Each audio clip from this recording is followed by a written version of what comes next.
नमस्कार शेतकरी मित्रांनो, स्वागत आहे आपल्या सर्वांचे पुन्हा एकदा बाकाल ॲग्रो पॅटर्न या आपल्या शेतीविषयक यूट्यूब चॅनलवर. आणि आज आपण अशा पिकाबद्दल माहिती पाहणार आहोत ज्या पिकाला शेतकऱ्याची दुपटी गाय म्हटलं जातं. म्हणजे दररोज 800 ते 1000 रुपये ज्या पिकातून सहज मिळतात ते पीक म्हणजेच गवार. शेतकरी मित्रांनो, गवारीचं उन्हाळ्यामध्ये परफेक्ट नियोजन, ज्याच्यामध्ये तुमचं बियाणाची निवड म्हणजे लागवडीसाठी कोणत्या वाहनाची निवड करावी, लागवडीचं योग्य अंतर कसं ठेवावं, त्यासोबत खत व्यवस्थापनामध्ये खते कोणकोणती द्यायची आहे, त्यानंतर तण नियंत्रण आपल्याला कसं करणं गरजेचं आहे, आणि त्यासोबत शेतकरी मित्रांनो, सुरुवातीच्या काळामध्ये ज्या काही 1 ते 2 फवारण्या आपल्याला गवारीच्या पिकामध्ये करायच्या आहे, तर त्या फवारण्या कोणत्या कराव्या, तर असा हा एकंदरीत आजचा आपला व्हिडिओ असणार आहे. त्यामुळे शेतकरी मित्रांनो, व्हिडिओ चुकू नका, स्किप न करता व्हिडिओ शेवटपर्यंत पहा.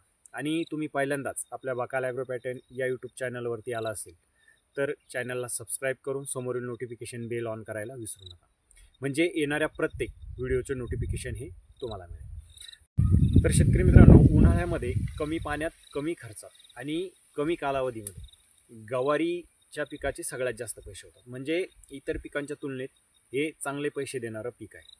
तर शेतकरी मित्रांनो, गवारीची लागवड करण्यासाठी सगळ्यात पहिला मुद्दा येतो तो म्हणजेच बियाणाची निवड. म्हणजे कोणते अशी वाहनं आहे की जे वाहनं आपण लागवडीसाठी निवडावे, जे वाहन उच्च उत्पादनक्षम असावं, म्हणजे ज्याच्यातून चांगलं उत्पादन मिळेल, मार्केटमध्ये ज्या वाहनाला चांगली मागणी असेल, तर असे वाहनं तुमच्या पाहिल्यात असेल, तुमच्या माहितीस्तव तुमच्या आसपास कोणी शेतकऱ्यांनी लावले असेल तर त्या वाहनाची तुम्ही लागवडीसाठी निवड करू शकता. किंवा मी जे काही 3-4 वाहनं सांगतो शेतकरी मित्रांनो, त्याच्यापैकी कोणतंही एक वाहन तुम्ही लागवडीसाठी निवडू शकता. तर याच्यामध्ये शेतकरी मित्रांनो, तुम्ही नीलम 61 किंवा निर्मल सीडचं नंदिनी, स्वाती 222+, सरपण सीडचं सरपण 101, किंवा मग शेतकरी मित्रांनो अंकुर सीडचं जे काही राणी नावाची व्हरायटी येते, तर याच्यापैकी कोणतीही एक व्हरायटी तुम्ही लागवडीसाठी निवडू शकता. चांगले वाहनं आहे शेतकरी मित्रांनो. त्यानंतर गवार लागवडीचं योग्य अंतर काय असावं, म्हणजे कशा पद्धतीने आपण गवारीची लागवड करावी. तर आता याच्यामध्ये शेतकरी मित्रांनो, तुम्हाला जर 5 ते 10 गुंठे गवारीची लागवड करायची असेल तर तुम्ही शक्यतो 2x1 सरी पद्धतीमध्ये गवारीची लागवड करावी. म्हणजे कमी क्षेत्र लागवड करायचं असेल तर अंतर कमी असावं आणि थोडीशी घन पद्धतीने लागवड करावी. 2 झाडातलं अंतर 1 फूट किंवा 9 इंचापर्यंत तुम्ही ठेवू शकता. त्यानंतर शेतकरी मित्रांनो, तुम्हाला जर 20 गुंठे ते 1 एकरपर्यंत जर लागवड करायची असेल तर मग अशा कंडिशनमध्ये तुम्ही 3.5x1 किंवा 4x1 एवढ्या अंतरावरती गवारीची लागवड करावी, जेणेकरून पुढं भविष्यामध्ये गवार तोडणीसाठी शेतकरी मित्रांनो मजुरांना त्या ठिकाणी अडचण येणार. मग मोठं क्षेत्र लावायचं असेल तर तुम्ही ड्रीपवर लागवड करू शकता किंवा सरीमध्ये लागवड करू शकता. तर सरीतलं अंतर कमीत कमी 3.5 ते 4 फूट असावं आणि 2 झाडातलं अंतर हे 1 फुटापर्यंत त्या ठिकाणी ठेवावं. अशा पद्धतीनं गवारीची लागवड करावी. त्याच्यानंतर पुढचा मुद्दा शेतकरी मित्रांनो, तो म्हणजेच खत व्यवस्थापन आपल्याला गवारीच्या पिकाला कसं करायचं.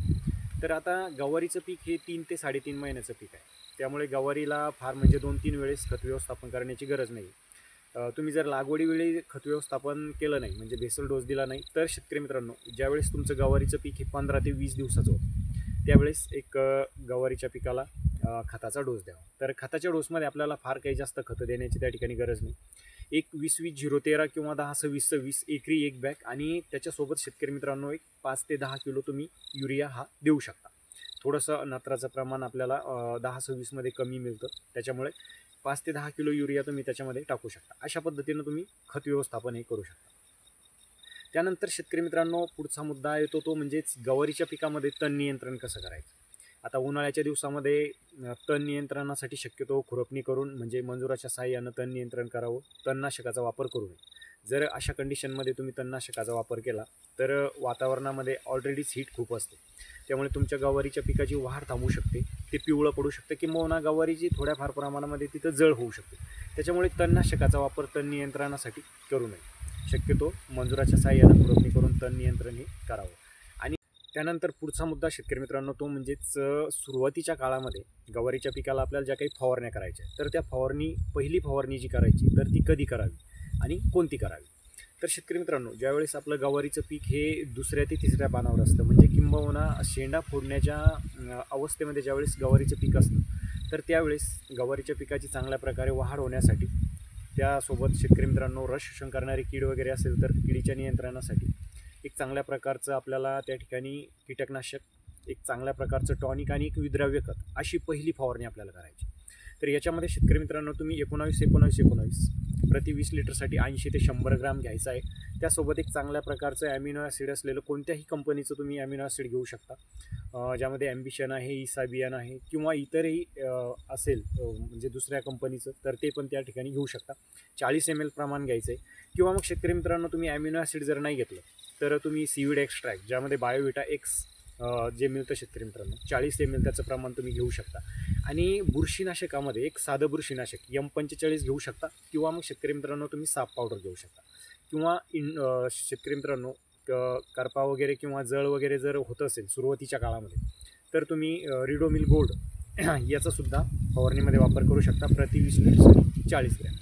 अशा पद्धतीनं शेतकरी मित्रांनो तुम्ही उन्हाळ्याच्या काळामध्ये गवारीची लागवड केली आणि चांगलं नियोजन जर ठेवलं तर नक्कीच तुम्हाला हे पीक दररोज 1800 रुपये सहज त्या ठिकाणी मिळवून देऊ शकतं.